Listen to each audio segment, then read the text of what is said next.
Bismillahirrahmanirrahim. Assalamu alaikum. My name is Hassan and today we are going to block access to WP content plugin folder and we are going to prevent direct access to plugin files using htaccess in WordPress, and we are going to increase WordPress security.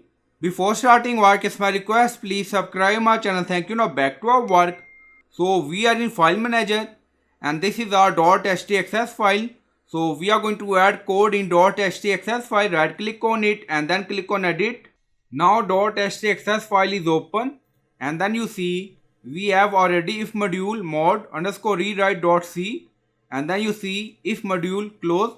So we are going to add one line of code here. Now paste.